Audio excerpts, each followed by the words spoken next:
Let me break it down like this. If you feel as if that you've taken an L, you can have taken an L from making a bad decision. You can have taken an L from making an unwise move. But I love the words of the rapper Big Sean. He said, last night I took an L, but today I bounced back. Is there anybody in this building that can suggest to your neighbor, say, neighbor, no matter what your L is, no matter what you've gone through, I want to declare to you today you bouncing back. Is there anybody up here with a bounce back in your spirit? I know folks ain't showing up the way they ought to show up for choir rehearsal, but you can change and guess what? Today we bounce back.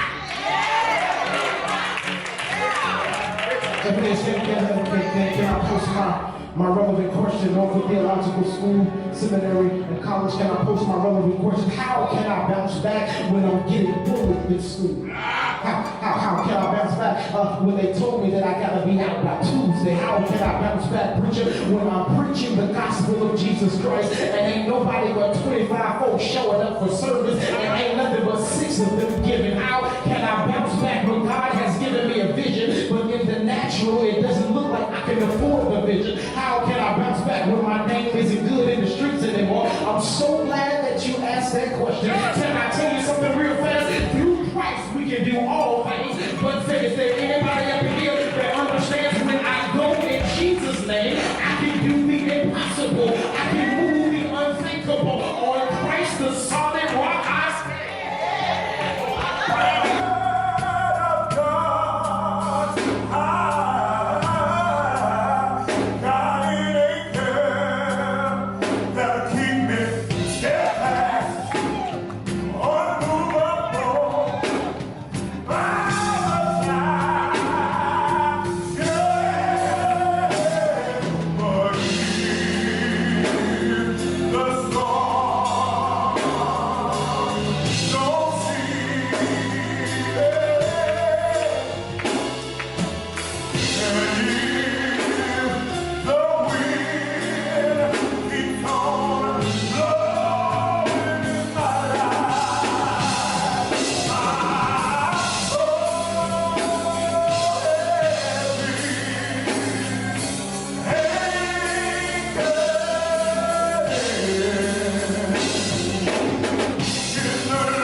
Even when I can't chase you, God, I still trust you. My soul is anchored in Jesus. Oftentimes you have people ask me the critical question, why are you so crazy that God is going to turn? God, my soul is anchored. Somebody need to encourage your neighbor right now. Say, neighbor, no matter what you're going through, God is still in the midst. God is still in the midst. Can you tell your neighbor, nothing catches God off of guard. Somebody say, my soul is anchored in Jesus. My soul is anchored in the Lord. Such an amazing God we serve. God will send a confirmation on a word that He gave you just a few days ago. It's so ironic how our God operates. All you have to do is have a consistent and steady prayer life and a relationship with our Father. He will reveal things to you. Watch this. You don't even have to be here for God to speak to you to know what He wants you to say. I don't believe that it's a coincidence that Pastor came here this morning and sung the song that he sung. And God gave me the word that He gave me. But nevertheless, I'm super excited about what God is going to speak on this morning. I believe that it's a word for liberation. I believe that it's a word for this house. I believe it's a word for our youth. I believe it's a word even for our pastor, our first lady, and all of our leaders. I believe that God has given us a rainbow word. That's a powerful word of prayer. God, we thank you for your grace. God, I thank you for your mercy. After this moment is over, all we want to hear is, well done. It's in Jesus Christ's name we pray. Amen. Come on, won't you help me celebrate the angel of this great branch of Zion? Come on.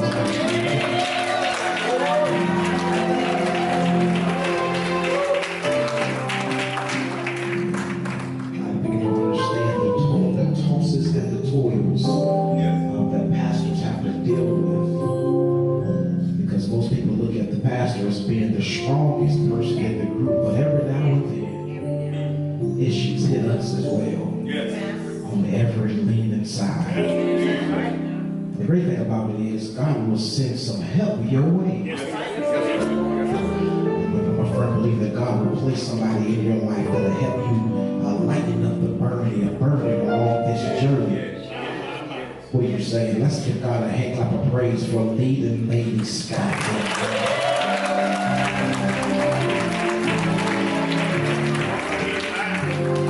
I say this every time I speak. Most of the time I say it anyhow.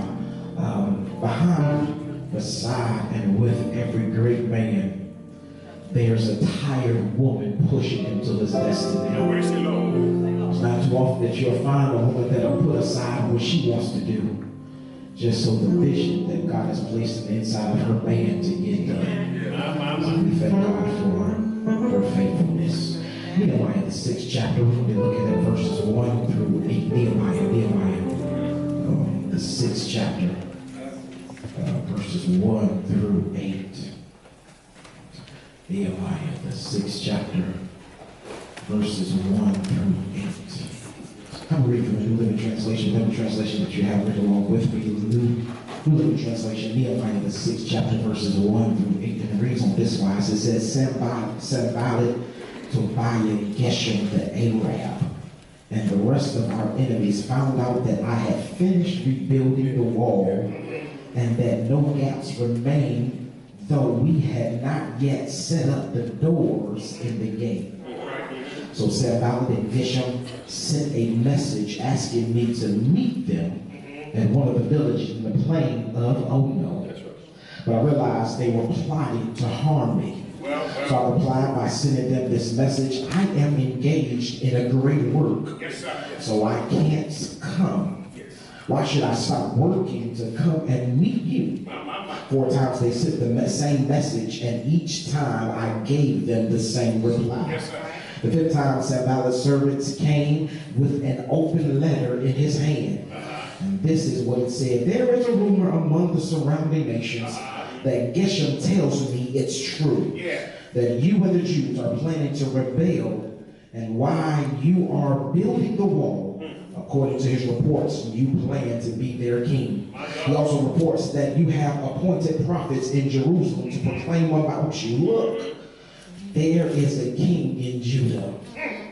You can be very sure that this report will get back to the king, so I suggest that you come and talk it over with me. I love this part right here, verse 8. It says, I replied, there is no truth in any part of your story. You are making the whole thing up. I just want to speak a word on this morning for just about 5 minutes with this thought in our minds. My mind is made up. Okay, that was the wrong neighbor. Look at your neighbor real fast and say, neighbor, the word for the week is my mind is made up. You may be seated in the presence of our God. My mind is made up. A wise man once said before, he said that if you change your mindset, you will change the trajectory of your world. The brain is the most complex organ in the human body because it produces all of our thoughts, actions, memories, and feelings and experiences of the world. The jelly-like mass of tissue weighing in around about 1.4 kilograms contains a staggering 100 billion nerve cells or neurons. Our brain forms a million new connections for every second of our lives. The pattern and strength of the connections is consistently changing. And watch this, there's no two brains that are alike. Well. It's in the changing of connections that the memories are stored. Habits are learned and personalities are shaped by reinforcing certain patterns of the brain activity. Your mind is the most important part of your molecular structure. You can operate without your legs. You can operate without your arms. You can live without your eyes. You can also move without the sense of smell. I can live with one kidney. I can skate on life with just one lung. You can survive if your best friend turns their back on you. You can survive if your mom and father stop picking up the phone to talk to you. You can still move past life even if you go through a divorce. Y'all not talking back to me. You can go through life even if you go through a divorce. You can still come back after filing chapter 13. I can live through death. Y'all not talking back to me. I can live even if I battle with depression. But one thing you can't do, you cannot operate if your mind's gone. So here it is. You got to understand, I received favor from God because I linked up with my wife, which is my good thing.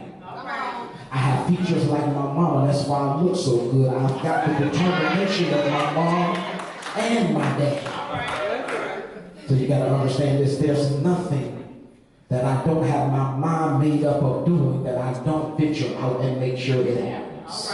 I'm not saying that I'm closed-minded, that I'm not open to new ideas or better ways of doing something, but what I am saying, when my mind is made up about something, it will get done one way or another. You gotta catch this. My favorite phrase hearing from my haters and those that think that I'm doing too much, I love to hear them say, you can't do that. Y'all not talking back to me. To anybody up in this building and say, I love to hear my haters, my foes, I love to hear folks that think they know me like that, saying that I can't. Y'all, is there anybody in this building that got folks in your life that don't even know you like that, but they always want to put their mouth on your name? Is there anybody in here that can say, go ahead and place limitations on me?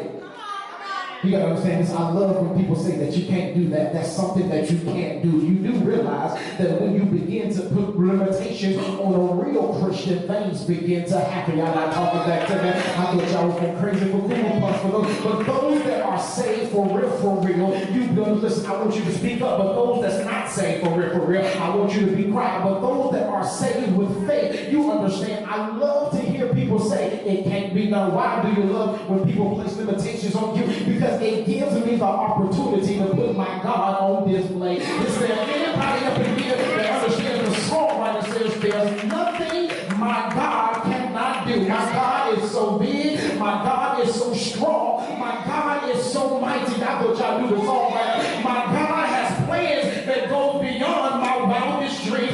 My God is good. He's so good to me. Point to yourself and say, my God is good to me. Look at your neighbor and say, neighbor, there's limitations on me, because what God can do in my life, eyes have not seen and ears have not heard. My only response, when God begins to do the very things that you say he couldn't do, my only response, leaving the skin will be, look what God did again. Is there anybody up in here that can speak into the prophetic and say, look what God did again? And I need you to go ahead and fill in the blank. Sister Jess, go ahead and fill in the blank. God did it again. He healed my cancer. God did it again. He cleared my debt. God, I'm talking back to me. Is there anybody in this?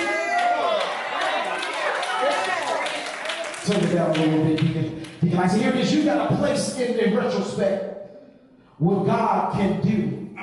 Because you got to understand, the enemy's trying to attack your mind, and if the enemy gets a hold of your mind, he can control your destiny, he can control your purpose at the same time. But I came here just to serve notice to the enemy. The reason the enemy keeps on attacking you, Dr. Scott, the reason the enemy keeps on showing up at your job, the reason the enemy, y'all, if y'all catch this, you're going to go crazy for Google, but the reason the enemy keeps on showing up in your finances, in your marriage, in your life, let me show you something real fast. The reason he keeps on showing up, because you won't die. Is there anybody up in here that can say, I'm more than a conqueror, and through Christ Jesus, I can do all things. That's why my mind is made up. People who grow, frustrate people who don't grow. Let me take a little bit further. Let me tell you this. People who don't grow don't understand the thinking of people who do grow. That's right. Allow me to unpack it this way, the way you understand this is you, son. The word that they use now for long setback or fall or failure is L. It's called L. It's L. That's all it is. It's L. You know, when you have a loss, when you have a setback, or when you fail, all you say is, I just took a L. Come on, y'all practice real fast. Say, I just took a L. Yeah, I just tell your neighbor, say, neighbor, I want to let you know before anything gets started, any rumors get frustrated, I want to let you know I took an L in life. I took an L. Come on, I'm not talking to nobody. So you got to catch the folks that's scared to tell other folks that they took an L in life. I took an L in life. So let me break it down like this. See, here it is. They call it an L. Whenever it is you lose something, whenever it is that you face something that is difficult and you lost, you took an L on that. It's okay to take an L. It's okay to take an L. Tell your neighbor, it's okay to take an L. Okay, for the people that don't think it's okay to take an L, name one person that's perfect other than Jesus. I want to let you know I took an L in life. Some of us took an L this week, but I came here just to let you know that it's okay when you take an L. I got a brother in the back raising two hands. I took an L this week alone. But let me break it down like this. If you feel as if that you've taken an L, you can have taken an L from making a bad decision. You can have taken an L from making an unwise move. But I love the words of the rapper Big Sean. He said, last night I took an L, but today I bounced back. Is there anybody in this building that can suggest to your neighbor, say, neighbor, no matter what your L is, no matter what you've gone through, I want to declare to you today you bouncing back. Is there anybody up here with a bounce back in your spirit? Showing up the way they ought to show up for choir rehearsal. But Deacon James said, guess what? Today we bounce back.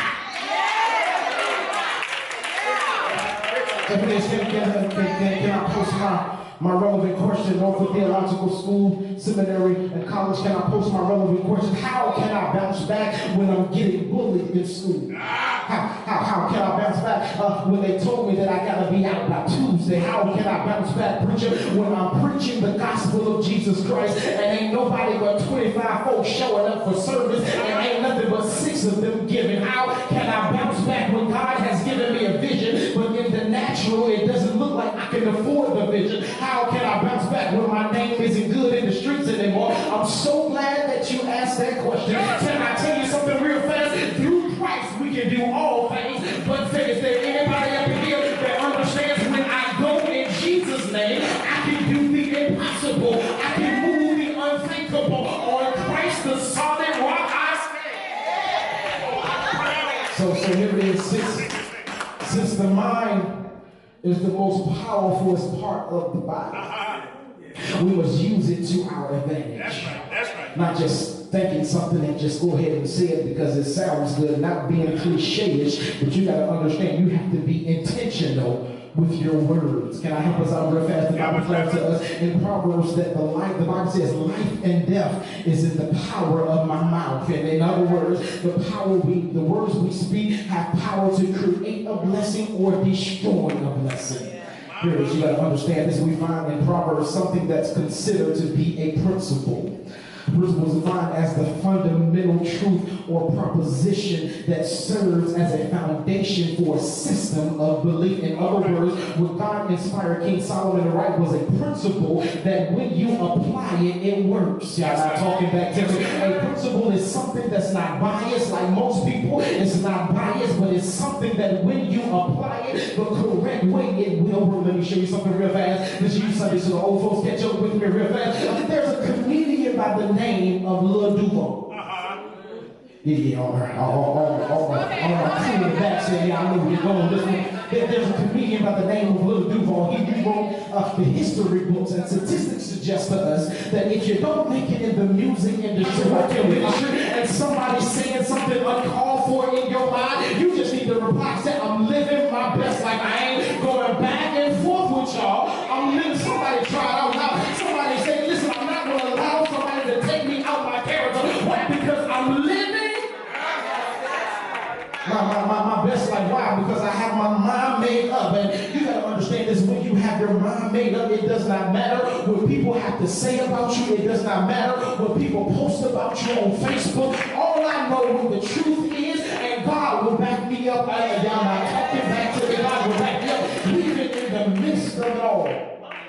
So you got to understand this. I told you before that there's 5 seasons. There's winter, summer, spring, and fall. I told them that it was also due season. But when God arrested my attention this week, he said, listen, this is what I want you to share with the people. When they have their mind made up, every season is their season. Okay, I figured that y'all was going to be on the slow bus, so let me go ahead and back that thing up real fast. You got to understand, every season that you walk in is your season. How do you know that every season that I walk in is my season? Because there's going to be some seasons where I grow. There's going to be some seasons where I learn. There's going to be some seasons where God just keeps me still. But even throughout all the seasons, God is still sustaining me. Is there anybody up in here that can say, I haven't received a season of growth? Received the season of increase, but my mind is made up and he's keeping me sustained. Okay, I'm coming to a brief close. I promise you I'm done. Can I give you a real quick history lesson about Nehemiah? Nehemiah saw that there was a need for the walls to be restored. That's right. So here it is, and it messed me up because more than a half a century after the completion of the rebuilding of the temple, he sat down and wept. And he fasted and prayed before God. Then the connection between the temple and the wall is so significant for theology work. You got to catch this. The temple might seem to be a religious institute while the walls are a secular one. But God led Nehemiah to work on the walls, no less than he gave Ezra, not Reverend Ezra, to work on the temple. Because you got to understand this, both the sacred and the secular were necessary to fulfill God's plan to restore the nation of Israel. So here it is, if the walls were unfinished, the temple was unfinished. Without a wall, there would be no city in the ancient Near East. Here you got to catch this, they had to build the walls. Why? Because they had to keep the city safe from bandits, gangs, and wild animals. Even though the empire might be at peace, the more economically and culturally developed a city was, the greater the value of things that was in the city had to be kept. What are you saying? Is there anybody up in here that understands there's great things going on in this city that the outside walls need to be built up? What you trying to say? The house got to get turned down, because the reason the house has to get turned down because we have to protect what's going on in the city. All right. So here it is. I'm in Nehemiah, the 6th chapter. I don't want to bore you too much, so I'm going to go ahead and take my seat. Nehemiah, the 6th chapter, verse 1. The Bible declares us like this. It says, Sanballat, Tobiah, Geshem, the Aram, and the rest of our enemies found out that I had finished rebuilding the wall, and there were no gaps remaining. Though we had not yet finished setting up the doors in the gates. Isn't it funny how people will work to see you fail and hate to see you on a level that God is trying to take you at? But watch this, you're not even there yet. Nehemiah said, I found it interesting that I haven't finished rebuilding the wall, but now here it is, they got something to say. Can I make something clear real fast for all you people that have haters in your life? If you don't have haters, I want to encourage you. I want to escort you. You need to get a few more haters, because a few more haters keeps you on top of your game. Here it is. Haters don't hate you for you. Yeah. Because haters don't hate you for you. Haters hate you for what they think you are. Y'all not talking back to me. So if you have a few haters, you just need to say, can I get a few more haters? Because when people hate on you, they're not hating you for you. They hating on you for who they think you are. Y'all not talking back to me. So when they hate me for who they think I am, that just simply means one thing about the sky. God is about to do a new thing in my life. Is there limit? They can say that I'm glad that I have haters in my life. Because they can see the things that you don't see. Let me share something with you. People always say, fake it until you make it. Fake it until you make it. But I got to share with you, a child of God doesn't have to fake it.